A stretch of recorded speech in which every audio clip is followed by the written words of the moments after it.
Hallo, assalamu alaikum, good morning, khushamdi, ji ayanu, goedemorgen, ishbata. Woher agale, ni hao, chune shumme, washmale, ohaya, genzaimes, guten Morgen, hola, bonjour, privyet, kaifa hal, hale shuma chatore, ahlan wasalan, marhaba, buna, mucho, gracias, suavi, bhalli kere aaya. And thank you very much everybody for tuning into PTV World. You're definitely watching World this morning. Alongside the very fantastic, the very amazing, the very learned, the very on top of her energy today, ladies and gentlemen. She happens to be Miss Shiza Hashmi and I happen to be Shahzad Hassan Khan. We hope and pray that everybody out there is going to be having a great day so far. And ladies and gentlemen, if you're tuned in, please make sure that you're going to watch the rest of the show because we have a lot of interesting things to share. And we hope and pray that you're ready to kickstart your day with us. Hello Shiza, how are you doing today? I'm doing great. Thank you so much for asking. Jummah Mubarak to you and all my lovely audiences out there. I request you all to please remember me, Shahzad Khan, my entire team in your prayers today. Yep. And yes, Shahzad, I get your point. My energy is a little compromised and I'll tell you why. I said it was on top of your, whatever level it is.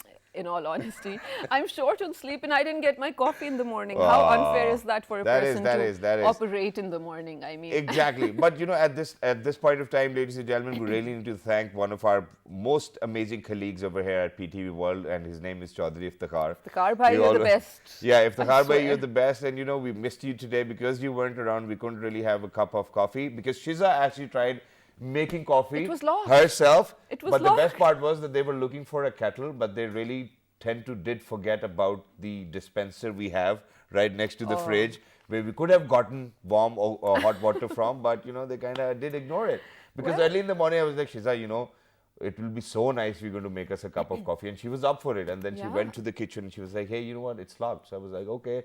So I just had a glass of water before coming to the show. What about you? What did you have? Same. Well, along with the cupcake, of course. But cupcake?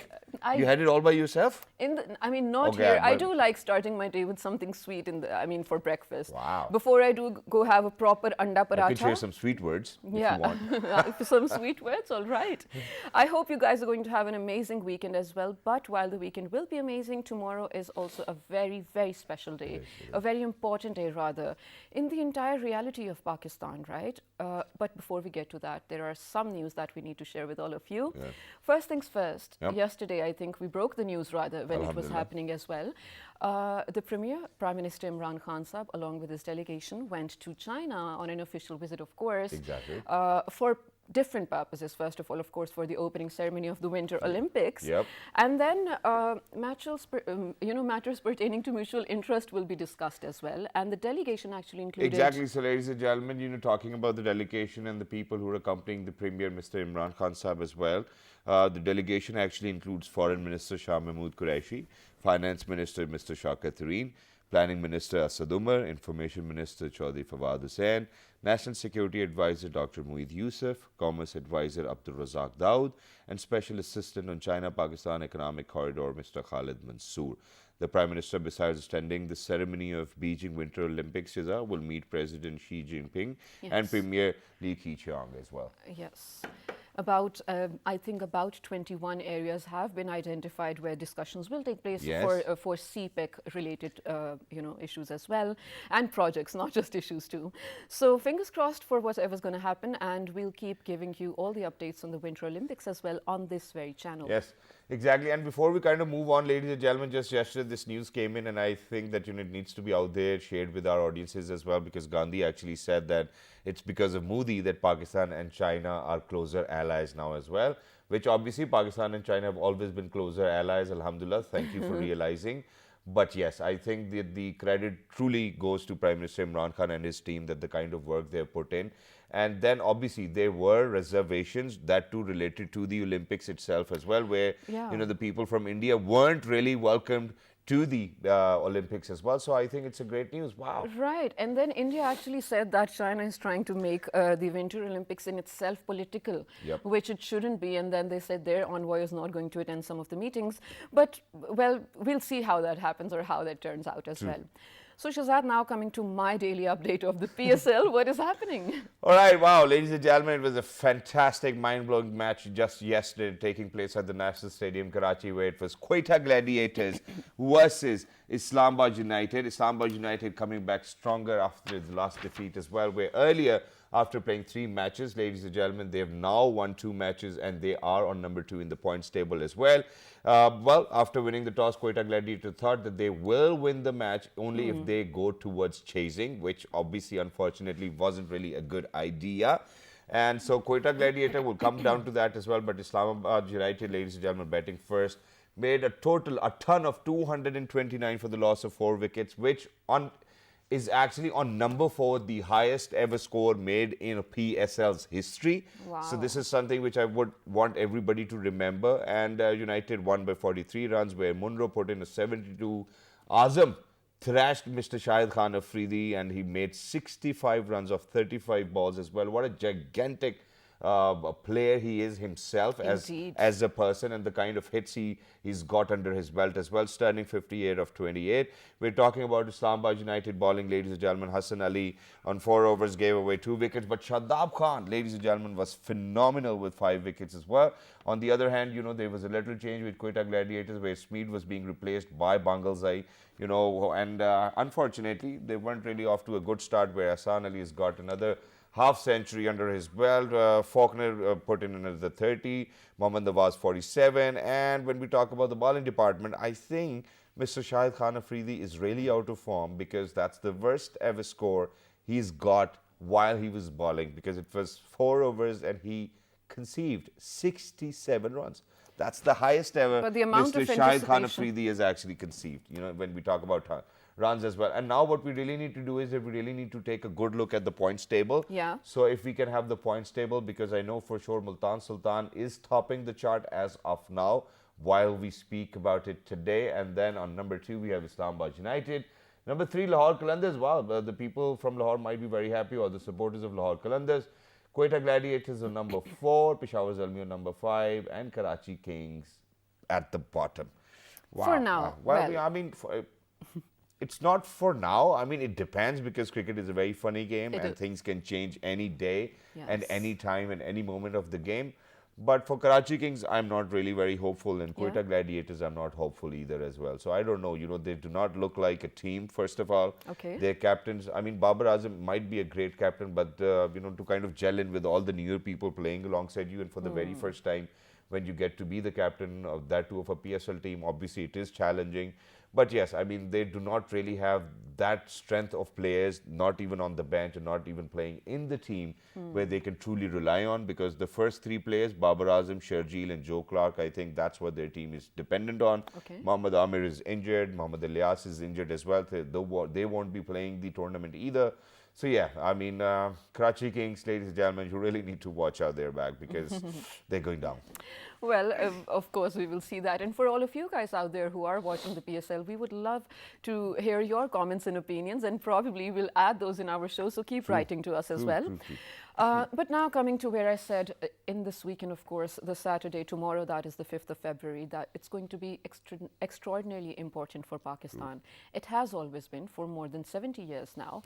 But ladies and gentlemen, tomorrow happens to be Kashmir Solidarity Day, as we call it. Pakistanis, in whatever region of the world they live in or belong to, I think their heart goes out to Kashmiri brethren, of course, because while we were sort of separated more than 70 years ago, our hearts are connected, no matter what happens, Kashmir and Pakistan. Kashmiri brethren, of course, with Pakistanis will always be connected. We are here to support you politically, diplomatically, yes, but always, I mean, with our heart, emotionally as well. We have so many things to talk about, and I think, Shahzad, we have been talking about all these things for definitely so long, but especially after 2019, it's going to be the 3rd time consecutively that we are going to be observing Solidarity Day, with a massive siege and a lockdown going on in the Indian illegally occupied Kashmir Valley. And the amount of atrocities that are going on, they're not even reported anymore, because the Military Observers Group did not release a report after the 2018 report. And we don't know what will happen to them who are under siege as well. Still a lot to talk about. I think let's take a look at the report we have made for you first. When we come back, we'll be in conversation with our guests over here. All right.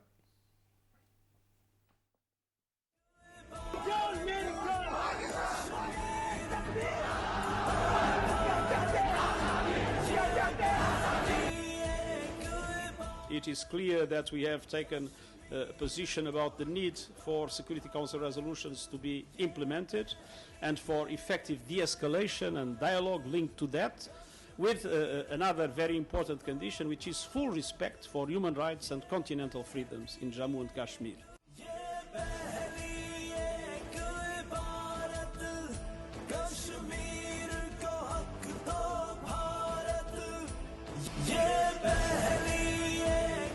For 70 years we have fought the battle, and today we are supposed to be the culprits. The Article 370 or 35A guaranteeing the special status of the state was granted by Government of India. How we've been made from a state into a union territory? Are they going to divide people's hearts also? Our politics will continue to fight. What worries me is that what must be the ordinary man going through?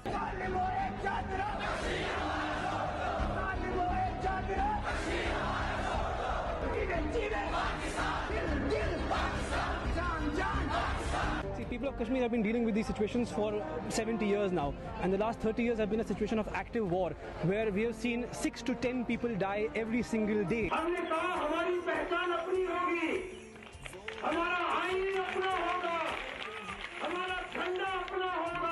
Basically a constitutional coup.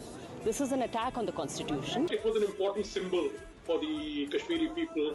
It is a symbol that they were unique. They're the only state where the Muslims are a majority. So that symbol has been taken down, and I think that is something which is going to be a bit of a psychological shock. Under the International Covenant on Civil and Political Rights, which India has ratified, the right to freedom of opinion and expression includes the freedom to seek, receive, and impart information. The fact that hardly any information at all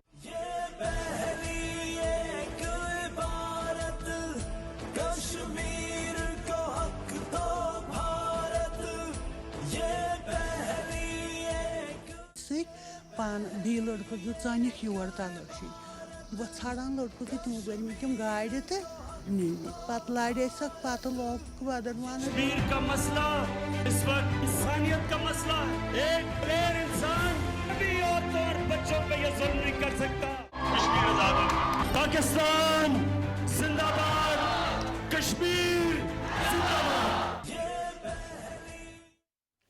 All right, ladies and gentlemen, so today over here we will definitely make sure to talk about all of those important issues, and it's because of the fact that I think that our direction, you know, for all of those Pakistanis who are outside Pakistan or inside Pakistan, ladies and gentlemen, this direction has been given to us by the Premier himself, Alhamdulillah, Mr. Imran Khan Sahab, where he brought in a lot of international attention and how the global leaders really need to work towards resolving the issue of Indian illegally occupied Jammu and Kashmir. May it be the plebiscite, may it be the Article 370 as well. May it be, ladies and gentlemen, all of those pellet guns used on those souls which are just innocent, fighting for their right to self-determination. And just very recently, ladies and gentlemen, even Kashmir Press Club was actually, kind of taken up by the Indian illegally occupied Jammu and Kashmir. Within Indian illegally occupied Jammu and Kashmir, the Indian Army has taken over that as well. Obviously, we certainly knew where we've been doing shows all this time for the last 9 or 10 years. I know this for sure,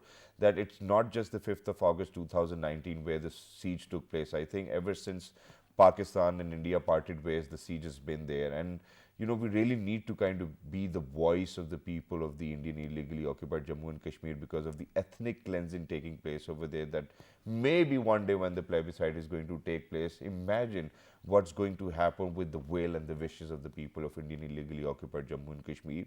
And to talk about that, because we do not really have a show tomorrow, so we thought that it's so close to our hearts and that we really want to talk about it.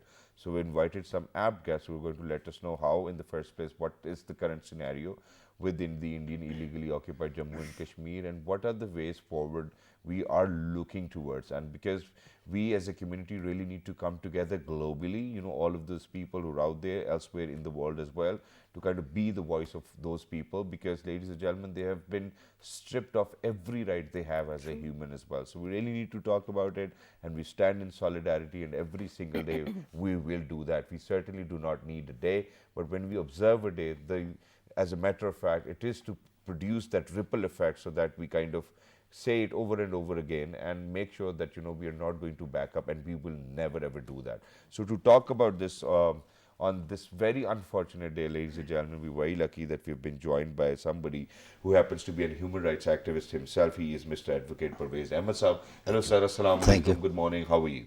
Thank you very much. So thank you very much for joining us, and alongside Ms. Advocate Saab, ladies and gentlemen, we're lucky that we've been joined by somebody who happens to be Kashmir lobbyist and a human rights activist. He is Mr. Zaman Bajwa. Assalamu alaikum. Good morning. Walaikum assalam. Thanks for inviting me on your show. And one thing I'm really impressed by the energy level of the energy you both guys have at this part of the morning. So thank you very much for saying that, and it comes naturally and it comes from within. And me and Shiza, you know, it's been 3 or 4 years almost that we've been working together, and you know, there are some issues where we certainly feel the fire inside us and we want to say what we want to say, but then at times we want our guests to kind of be our voice as well at the same time, and so which is why we have you over here today. So first things first, we would certainly want to know about the current scenario within Indian illegally occupied Jammu and Kashmir, and all of those ill treatments given to the people of Indian illegally occupied Jammu and Kashmir by the vulturistic forces of India. Please go ahead, sir, share it with us. Thank you very much. I have been watching your program for the last couple of years. When Kashmir Days comes, I see that both of you have been very much energetic, and it is very close to your heart. Thank you, sir. And thank you. You have invited us today, especially when a whole nation, Pakistan, its political forces, its all institutions are observing this Kashmir Day, Solidarity Day on 5th. Basically, we will see this Kashmir Solidarity Day, it started from Indian occupied Kashmir on 19th of July 1947, when this subcontinent was yet to be partitioned. The Kashmiris passed a resolution in Srinagar that they will be joining to the Pakistan if Pakistan comes into the existence, and this was the first time when the Kashmiris showed their intentions that after partition where they have to go. So since then the people of Jammu and Kashmir are struggling. Unfortunately, after the partition, India occupied forcefully, Indian occupied Jammu and Kashmir, but since then the people of Jammu and Kashmir are showing their will every day. When you are seeing that the everyday people on the streets of Jammu and Kashmir, they are giving the slogans, "We are Pakistanis and Pakistan belongs to us." And today on 5th, when Pakistan is reciprocating it by way of coming on the streets, the people of Jammu and Kashmir, all the institutions are taking this matter very seriously, and it sends a strong message to the Kashmiris who are struggling in Indian occupied Kashmir, especially to those who are in continuous detention, whose eyesights have been denied by Indian pellet guns, who are struggling, the people who are in search of their dear ones who have been buried in the mass graves. So this is excellently, I would like to thank you from the people of Jammu and Kashmir and all parties Hurriyat Conference.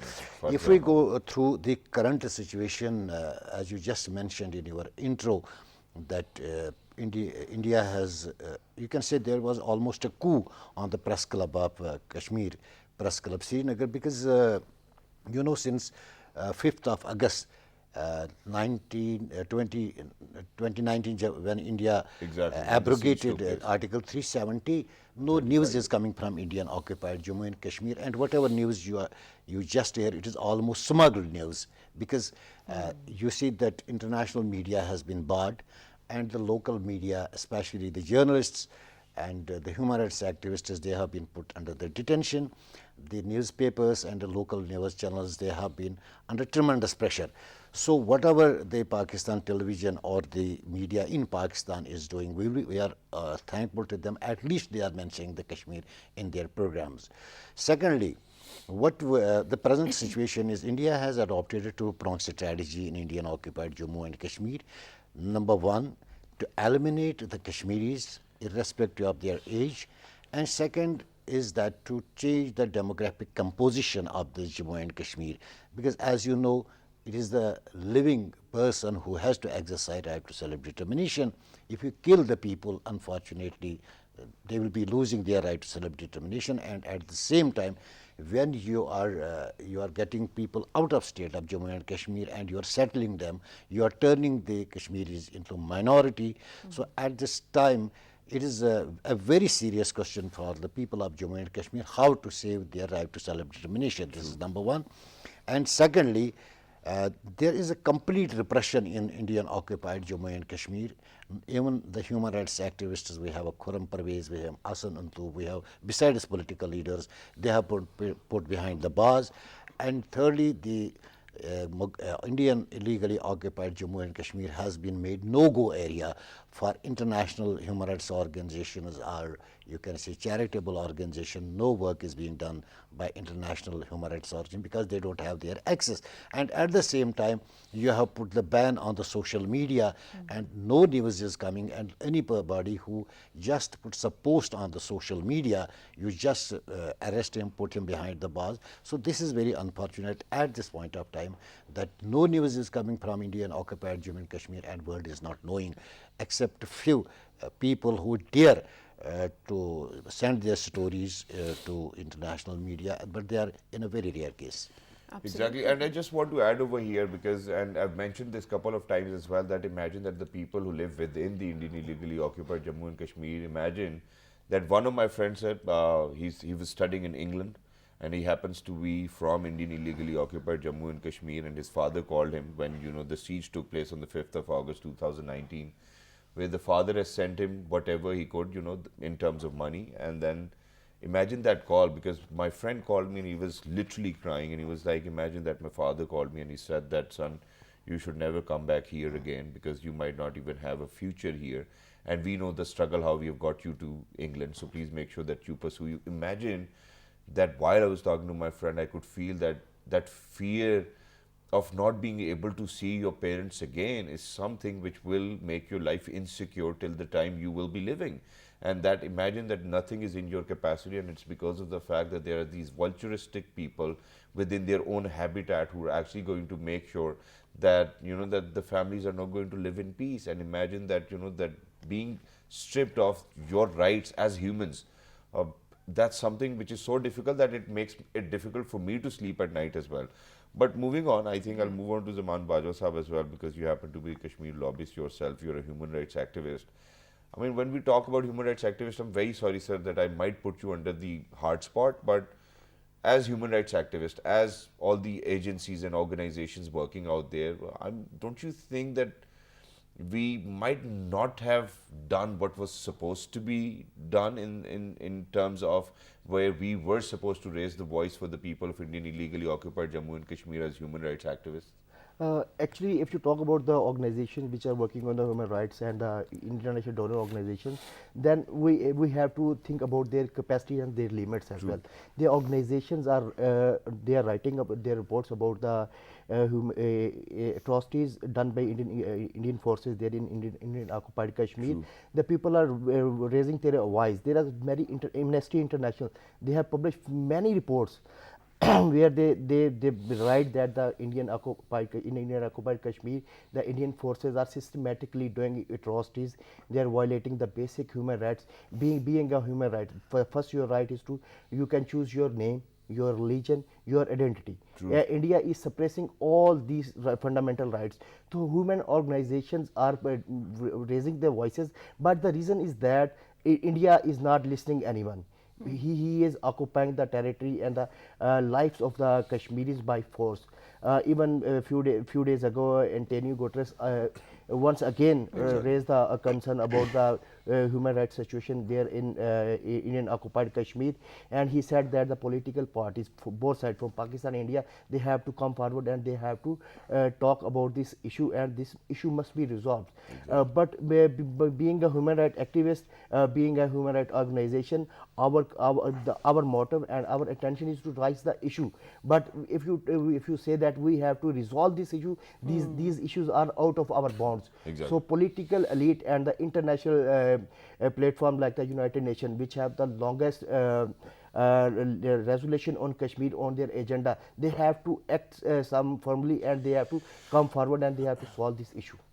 We agree with you totally, and when we talk about these matters not being solved by the governments over here. Ladies and gentlemen, after 2019, I think it was an international political declaration that India has now made it a unilateral issue. They do not want to talk to Pakistani government or any other party for that matter. They have made it a unilateral issue. It's their problem, they will deal with it, which is not the truth, and we don't want that. Which is also a newer face of fascism or neo-imperialism, as I always say, because we love to, as humans, we love to, talk about the history of Holocaust and cry about it, but a version of Holocaust is happening in the Indian illegally occupied Kashmir, and we're all witness to that. And their military is fascist, their government is fascist. Because the kind of impunity and leverage they have, the military operating over there in the IIOK, it's absolutely insane. Now, international community and their attention to it. At this point in 2022, a major chunk of Muslims or Pakistanis might be able to say कि attention hai international organizations ki at this very issue. Is, like you said, what are they going to do about it? There are reports about it. There is always going to be resolutions passed about it whenever a newer thing comes up.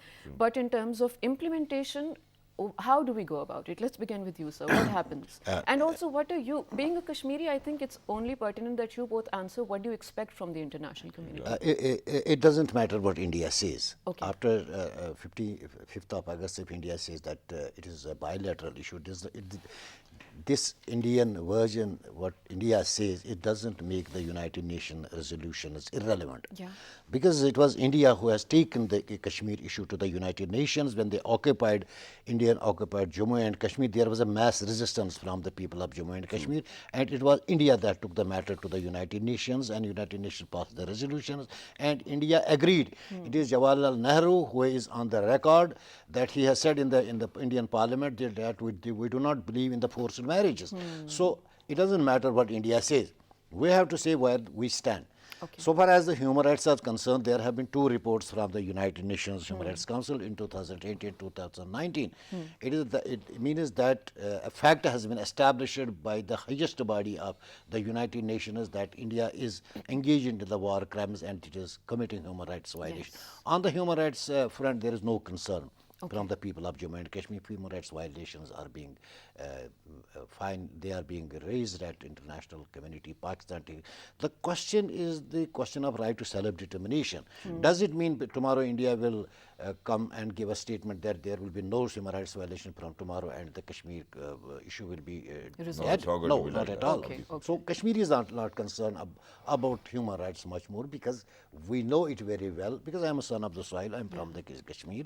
My parents are there. I have not been able to visit my parents for the last 25 years. So I have even my mother passed away. She expired. I was not in a position to attend her funeral. Leaders have passed away in so detention. it is not a serious concern for me because we are fighting a cause, and for this we have to give the sacrifices, and we are bent upon it that we have to give the sacrifices and we have to get the freedom. The question is that India is not agreeing. We have to see the reason why India is not agreeing to come to the table. First of all, India is seeing writing on the wall because Kashmiris are not ready to sit with them. Second is that there is no political will on the part of the Indian leadership. They have the understanding that Kashmir is not going to stay with them. Now, what is the role of the Indian? Because under the United Nations Charter, when you join the United Nations, you are making some commitments. You are making some obligations towards the United Nations that we will contribute to the world peace if we will be the member of the United Nations. So once India joined to the United Nations as a member, it has made the commitment to maintain the world peace. They will be obliging all their directions, and they will be following the United Nations Charter. So if any member of the United Nations does not follow the United Nations Charter, United Nations has the authority that can suspend their membership. This is one option. And secondly, under Article 99, the Secretary General has the right to refer the matter to the Security Council. Because we have seen in past, international community has been serious because when Pakistan raised the issue internationally, there have been 3 sessions of the Security Council. The Kashmir was discussed. The matter was the Kashmir, because if Security Council sits and discusses the issue, it means there is some issue within the United Nations. There is some problem which is threat to the peace. Now, what is the issue that how we will get resolved? Number one, the continuous resistance. The people have to show their resistance and they have to sustain this movement. International pressure is mounting, because we have seen, although the pampered delegations which are being invited by India to Indian occupied Jammu and Kashmir to distort the picture, but when they go there and they observe, even then they take the talk, they report, their conscience forces them and compels them to write what is the fact in Kashmir. Number two, Pakistan is on a strong wicket. Number one, there is a strong resistance movement. At the same time, if we count from 1947 till date, we have 500,000 martyrs on our back.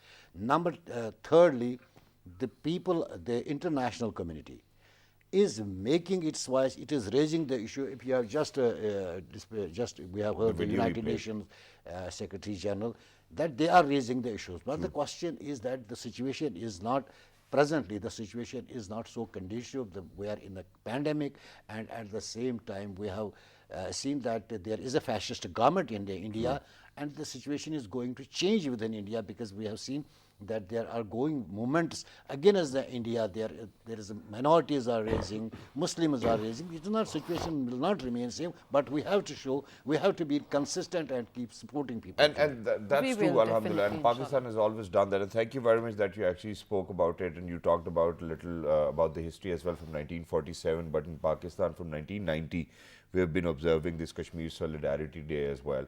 And ladies and gentlemen, we will continue to do so. And it's not that we really need a day. This has always been happening as well. But sir, towards the end, I want you to wrap it up as well. But what I feel is that, imagine that right at the very beginning of the program, mentioned that there is ethnical cleansing taking place. Now, when we talk about that sort of cleansing, obviously, God forbid, because sir, you mentioned that that the government of India is not ready to sit down on the table. Imagine that the kind of fascist goals they might have right at the back of their brains, and they might be like, okay, let the cleansing take place, and then eventually we'll come down to the table and be like, hey, you know what, let's take a good look at the plebiscite, probably we can do it or not. And with all that sort of cleansing taking place within that particular region, obviously they want the tables to be turned towards India as well. And to avoid that, obviously the struggle is going to continue. We know that that all of that human rights have been violated within that region. But now, sir, I think what we really need to do is we really need to take a closer look whether, God forbid, if one day, India is going to come with all of that situation being created in that region, how do you think that the will of the people of Indian illegally occupied Jammu and Kashmir will be imposed rather than mistreating and misleading the plebiscite? You can't suppress the determination of the people of Indian occupied Kashmir. We are just celebrating this day on 5th February, but every day the people and the youth of Kashmir, they come on the streets and they say pay solidarity with the Pakistan every day. So if India, there is a little idea in the minds of Indian that they suppress, and they will create a situation where the life of the Kashmiris will be difficult to live there. So it will not be happen. It will not be. They are determined about their right to self-determination, and they will get in every cost. So this is not possible to suppress the Indian people of India. Nobody would be able to do so as well. Thank you very much, Zaman sir. Thank you very much, Advocate sir, for being with us. Lovely to be in conversation, and that too on such an important topic. Tomorrow, ladies and gentlemen, on 5th of February, throughout Pakistan, Kashmir Solidarity Day will be observed, where handchains will be made as well, and all the concerns of the people of the Indian illegally occupied Jammu and Kashmir will be risen, and to an extent where the international community comes together and find a solution for them, and we so want that. Definitely. On this note, we're heading out to a short break. We still have one more segment to go, so stay tuned to find out what it is about. Good morning. Good morning.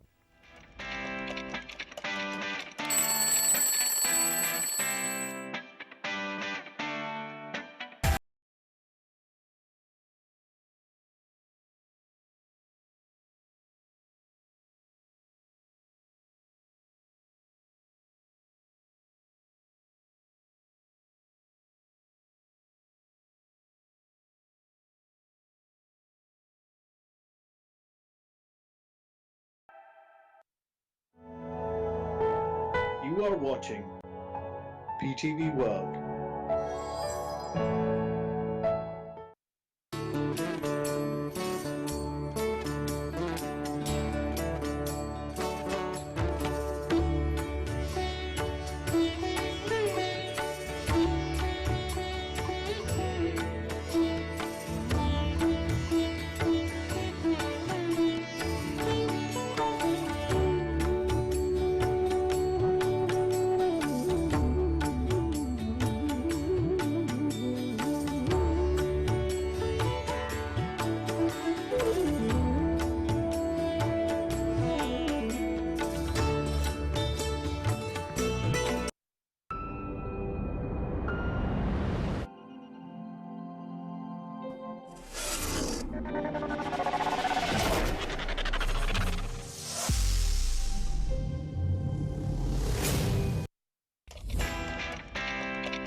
Welcome back to Well This Morning, ladies and gentlemen. This is Shazad Khan. I'm Shaza Hashmi, and like every other day today, we have something absolutely important yet again to talk about. Internationally, today we are observing World Cancer Day, and I think this is the perfect moment to educate ourselves along with you guys, so let's do it. All right, so ladies and gentlemen, just like we were talking about Kashmir Solidarity Day, so imagine that within the region of Indian illegally occupied Jammu and Kashmir, the Indian armed forces behave like a cancer. And you know that the determination of the people of the Kashmir, I think, is something which we can refer to as immunity, and they make sure that they're going to fight back. So in the first place, for all of those people who are fighting this battle, please make sure that you fight it with perseverance, dedication, and inshallah, you will be through it and you will be doing wonderfully well as well. Because alhamdulillah, I happen to be an example. I'm right in front of you. But now when we talk about cancer, Shiza, we know that it's a global pandemic, and that millions and millions of people die because of it, and that too obviously because there's no early diagnosis. We particularly over here within Pakistan do not have a national cancer registry, so we certainly do not know how many cases do we have of cancer, how many people have recovered, or God forbid, how many people are terminally ill. But now, you know, because when we talk about cancers, there are 5 most common cancers. First of all, obviously we need to talk about that as well. So there's gastric, there's oral, there's breast cancer, there's leukemia, so, you know, so the different types. And ladies and gentlemen, unfortunately, just because of that we really do not have this habit as a society to go to the doctor twice or once a year, we kind of fall prey to this very ill disease, and God forbid lose our loved ones as well. So very quickly, without any further ado, we're very lucky that we've been joined by an expert over here in the studios who will be letting us know the importance of this day and how we can avoid such an illness just by kind of adjusting some of the habits we have in our lifestyle as well. So without any further ado, we're very lucky that we've been joined by a consultant oncologist, and he happens to be Dr. Azhar Shafi Saab. Hello sir, Assalamu alaikum, good morning, how are you? Thank you so much. Thank you for inviting me. First, I'd like to emphasize what this World Cancer Day was initiated in, sorry, in by the end of millennium 2000, 4th of February. So the basic objective was to raise awareness about cancer, and as well as to emphasize on the important stakeholders of the state that they should contribute. And now from this year onwards, the 3 years slogan for this World Cancer Day is close the care gap, which you have essentially spoken about. This is about that there's a lot of gap, especially as far as because cancer is potentially a very costly illness. It costs a lot. It drains your resources.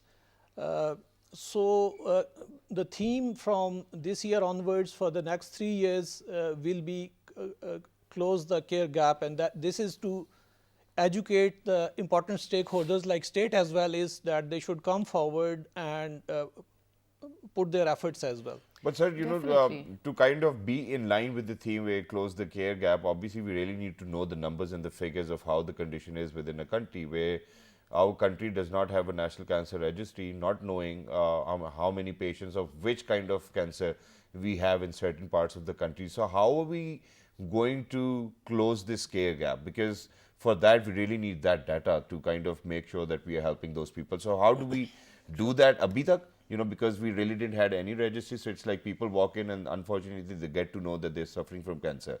And there's no other way of doing that. So how do we plan on doing that? Now we have come up with it's still in evolution, but we have National Cancer Registry, which is requesting all the important hospitals to give them their data. And now we have couple of hospitals run by Pakistan Atomic Energy Commission, like in Islamabad, we have Noori. Okay. So they all have their own, all have their own data, and this is very alarming, in fact, because in the Asia, the incidence of breast cancer is probably on the top 3 or the highest. We had more than 150,000 people diagnosed with cancer in 2019. This is like we have some data. It's not very accurate, but as far as the most common cancers are concerned, like breast, we have probably the highest number in the region. Exactly. And that is really and that's alarming. avoidable, and that's 100% curable as well, only if detected in time. Definitely, and that's really alarming to learn as well. But sir, while of course in the coming 3 years we're going to be talking about bridging or filling the gap, specifically this year we're trying to realize the problem and learn about the issues standing, right? And like you said, inequity in medical care, inequity does not stand, or I mean it has to be on the basis of equality. Let's not get into the economics of it, but someone coming from a humble or a downtrodden segment of the society with a similar disease as someone as elite, how do you think, or who do you think can be the person to help them in getting their treatment? I mean, do we have to point fingers at the government at this level? Are there any other organizations or institutions that can help with this in bridging the gap? Unfortunately, I don't think so, that in our part of the world there are a lot of organizations. There are charity hospitals and you have Shaukat Khanam, but if you multiply it by 100 times, it's not sufficient. Exactly. So basically, at least this is the, like, I'll just give you an example. Breast cancer screening, mammography. Mammography is not free, right? It is potentially a costly test as far as our own GDP is concerned. So we do not have a free mammography service. So who should provide it? So I think it's the responsibility of the state. How? This is a difficult problem. It's not easy. It requires a lot of resources, but like I'll just give you one example. Screening mammography is a simple task, but it's not free. So everybody doesn't have access to it. And yes, obviously, and so the pressure is there, and then half of the time, Shiza, I've seen that people then do not pursue the medical treatment prescribed to them by an oncologist as well, just because they cannot afford it. And that's very unfortunate. But then there are different types of cancers where the governments are really helping, where I'm going to share a story where for all of those patients going through CML, which is chronic myeloid leukemia, the Punjab government is actually giving away Glavec, that's a tablet, and it's a wonderful program, because only to actually consume a week worth tablets, you really have to pay 90,000 rupees if you have to pay it yourself. Oh, wow. So there are areas where the government is working, and then there are areas where the government is still thinking whether how to kind of bridge the gap in between the private and public partnership, because I think that program is by Novartis itself, and that's the kind of programs we might need. But sir, let's talk about those few alterations in your lifestyle which can actually help you avoid any sort of cancer in life. Let's talk about that, because we would love to eat fast food, we want to have all sorts of carbonated drinks, we do not want to exercise, our majority of the population is getting obese, we have cholesterol, we have hypertension, we have so many illnesses within this region that unfortunately our lifestyles are not just healthy. So what kind of alterations can actually help? So there are, thank you. So there are definite, this we call modifiable risk factors. There are some risk factors you can modify and some you can't, like genetic risk factors. So the modifiable risk factors are like, we know as like number one, tobacco. Tobacco in all forms is known carcinogen, so we have to stop it. Like second, exercise and maintaining an optimal body weight. So this has strong association with risk reduction in breast cancer as well as endometrial cancer, definitely. Healthy exercise. Then healthy consumption of food, avoid fast food, processed meat, fast food, smoked meat has to be avoided. So these are few of alterations, lifestyle alterations. And which it can will do. help. Yeah, eventually. that helps. And so very quickly towards the end, how many times do you think we should just get ourselves checked up anyways? That, okay, we should go to the doctor, get our test done. All right, so this is like, as far as the cancer is concerned, screening has been helpful in few cancers, and one of them is breast cancer. Yes. So breast cancer, ideally after 40 years, once a year, we should get it done. We should get it done. Well, that's Yeah, wonderful. right. And sir, towards the end, can you please tell our audiences that, alhamdulillah, majority of the cancers these days are treatable if found in time, that God forbid a patient is suffering from Absolutely. So this is giving hope. So there has always been this idea, this is fatalistic approach, that cancer is incurable. It's a curse, it's incurable, nothing can be done.